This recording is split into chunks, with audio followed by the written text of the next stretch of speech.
Yung mga pang-practice na ganito. Mahal ba yung ganito? Lap trainer? Oh, hindi, I mean itong... Ang tawag dito?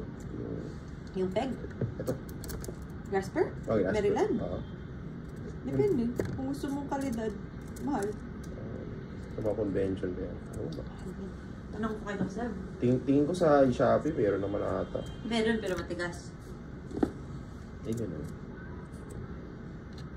Si Doc Seb, meron pa na, no? Dali niya kaya, Doc, sa pag-duty niya, mag-practice na. Dinadala niya yun. Sa kotse niya. Sasabi lang, banggit lang yan sa kotse niya.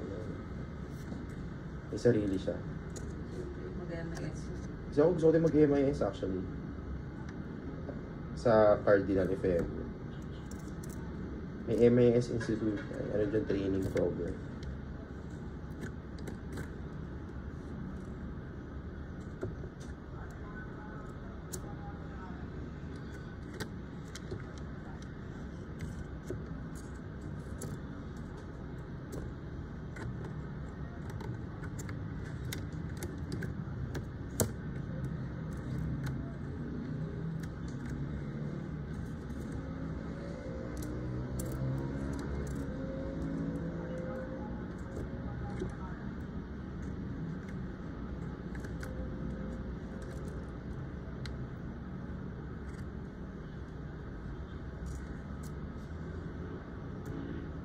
Okay.